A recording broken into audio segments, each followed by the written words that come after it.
in order to feed his, oh my gosh.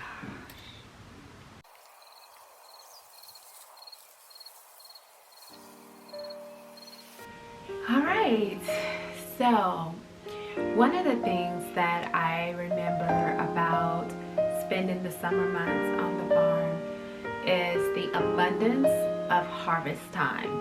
Harvest time of those crops consisted of so much, and it was one where my grandparents needed all hands on deck.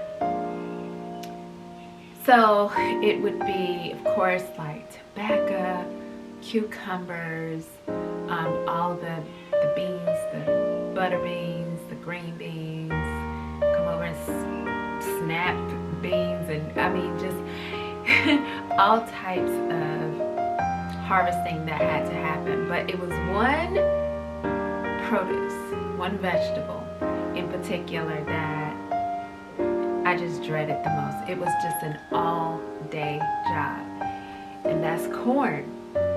So my grandfather had hordes of cornfields, but he basically was growing what they call old corn, or I guess aged corn. So that corn was turned into feed that was used to feed animals like the chickens, or I don't know if he sold the feed or not, but it was so much of it. And the aged corn basically is corn that I'm thinking that you just don't harvest, you just allow it to continue to sit in its stalk unfilled, and it would get really, really hard when you shuck the corn. You would look inside what they call the ear, or the corn on the cob, and it's just hard kernels. And I remember he had a whole barn dedicated to this, where I don't ever remember having to harvest that particular corn, but someone did for sure. Either he had a machine that would do it, and yeah, it had to be a machine now that I think of it, because the machine would remove the hard kernels from the cob, and then he would place it into this barn, and it would be a hill of just kernels. And it looked like a mountain. I used to try to climb it, and of course you can't climb a mountain of corn. I used to pretend they were like diamonds, and they were mine. Like, welcome to my house of diamonds, with the hard corn. But it had this silk texture to it, almost like powdery, and just this beautiful fine touch to it. It was such a beautiful experience touching those kernels. But then you would put it into this machine in the barn, and it would grind it up into a fine feed. So that was predominantly the corn that we grew, that I know of. I suppose that some of that corn we grew was also used for eating or for selling it at the market also. But there was a particular time during the summer where someone went and brought loads of corn and dumped it on the middle of the floor in the den. Dumped it on the middle of the floor. They would put down this large sacks or quilts or whatever, something to layer the floor with, and then dump corn on the cob there for someone to work. Now here's the kicker. Wherever there's fresh corn that needs to be shucked, or that not shucked, a fly is going to find it. Like, the flies were so annoying, and they always found a way to come into grandma's house. She would always say, close that door, don't let the flies in, or whatever. And fans were going in there to keep the flies away, but they will find their way in there. I don't know what it is about corn. I've even noticed that having corn where I am, and here comes somehow a fly will find it. But the corn experience was everything of the summer. I remember my aunts and my mom looking forward to corn season. How the corn looking this year? Ooh, here they go. Ooh, that's some pretty corn. It was about like the hard kernels that used to feel like silk. That was my reaction to it. But this corn, the adults were just so excited about canning corn. So canning corn looks a little bit different from like canning pickles or peaches and jellies and things like that, because it's not in a jar, it's in a Ziploc bag. So someone would run to the store and get all the Ziploc bags that the grocers had and bring it back to the house, and we would all sit around this pile of corn and begin to shuck it. Shucking corn is annoying, it's tiresome, and to a kid it is just not something you want to do. Maybe one or two and then you're just done with it. So I recently had this experience in buying corn at Whole Foods. The guy, I was asking him, it was tricolor corn, and I wanted to know what colors were in there, because for some reason my mind went back to the hard corn, where some of those corn kernels were like this in between, maybe like a rust color. It was a beautiful colors. But anyway, so I just wanted to know, I wanted to see what color the corn was. So when he began to shuck it, he went leaf by leaf, and I said, "You never grew up on the farm, did you?" He was like, "No." How did you know? I said, "Because I can tell the way you're shucking the corn." So shucking the corn means, and we're jumping, aren't we? Shucking the corn, you take the cob in your hand. You take it, and the corn itself is surrounded by leaves and hair or silk that is coming out of the corn.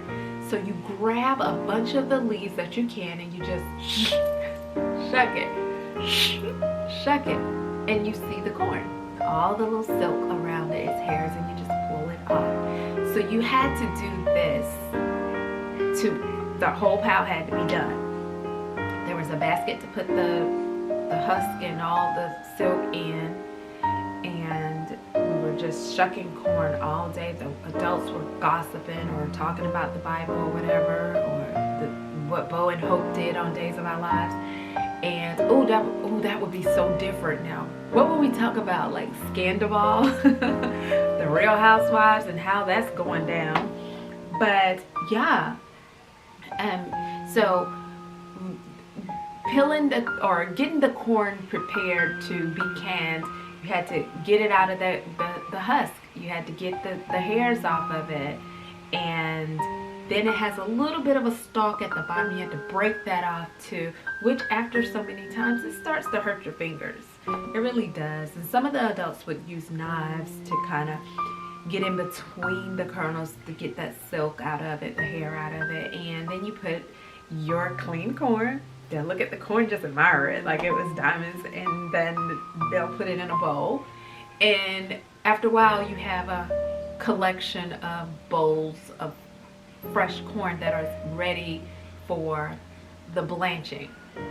So there was an aunt that would be in the kitchen with large pots of water, getting the fresh corn that you just cleaned off meaning you shucked and silked, but then it had to go to wash. So she would wash it, and I remember it was detergent, something sudsy in there. Maybe it wasn't detergent, but it was something sudsy. She would just wash it and clean it good, and then blanch the corn. And then someone would take the corn when it cools down, because it's going to be really hot, and take a knife, and it just what is the term for that? You just take the corn and glide the knife down the cob, and the kernels just fall off. And that part is in a big container, and then you scoop it up and put it in the bag. You've canned corn. It's ready for the freezer. It's ready for your winter when you pull down a pack of corn out of the freezer 6 months later. You're still tasting fresh like you just came out of the field. That's canning corn. And that's what, it was so hot in there. It was an arduous task, but they got it done, and this is something that they looked forward to it every summer. And so when it had come to Summer on the Farm, this particular series, how I wanted to do corn was a little bit different from the way that we had it down on the farm. So I still wanted the freshness of it, so I'm sure you could go get a can of corn, but why would you? You know, it's corn season. So I went, like I said earlier, to Whole Foods and picked up some corn, and I just began to shuck it, just like I explained, and cleaned it out, washed it up good, and then I decided to grill the corn. I wanted some char marks on it because I was going to make this corn salsa.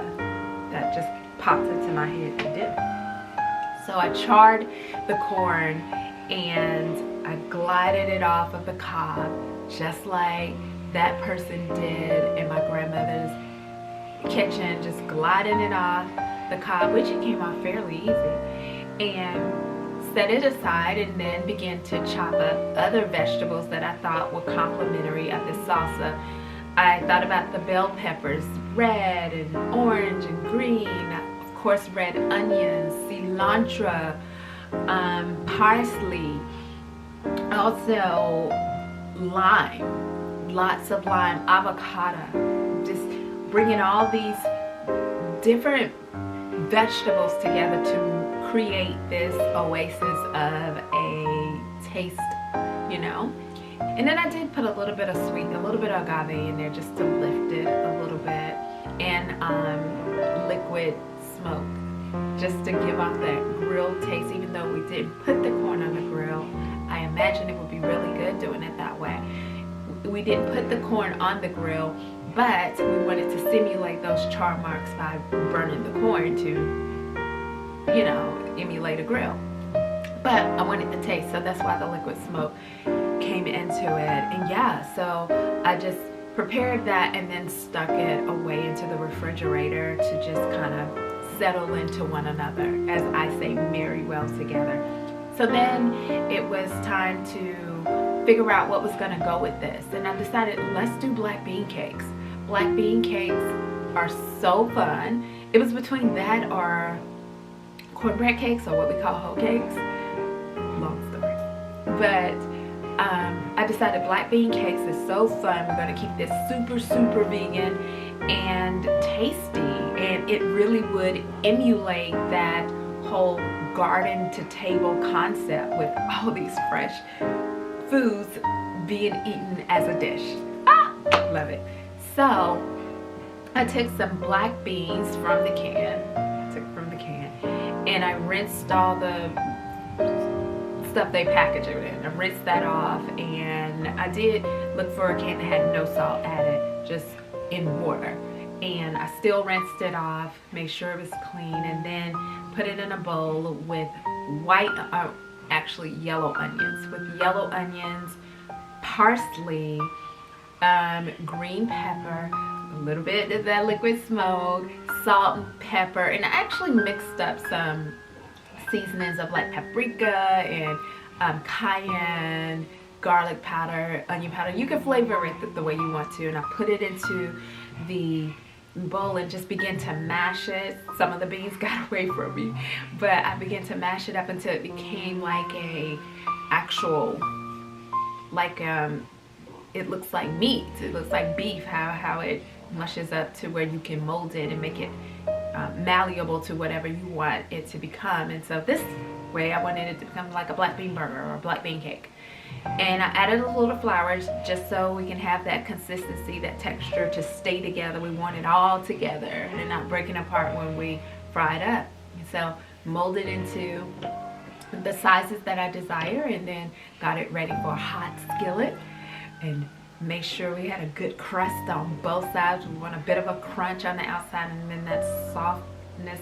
Oh, biggie, I added panko. Panko also gives it a little bit of bite too when you bite into it. And then it was time to put it all together. it was time to have the corn experience. And I plated the black bean cakes, and just the amount you want on a dish, which is for me about 2. And I also made a sweet mustard vinaigrette. It's just mustard, agave, olive oil, and ACV, apple cider vinegar. That's it. And I put that on the bottom, then put the cake on top. And then I put the corn on top of that, the corn salsa with fresh cilantro to add as a garnish. And it was heavenly. My mouth waters. Like, it was so good and so fulfilling, and it's just a representation of what farm eating looks like and how it can be achieved still even if we're not living on the farm. So you guys, it's corn season. It is corn season. So this recipe is just special. Just, it's my way. It's doing it the way that I enjoy corn, although I do like a side of corn too.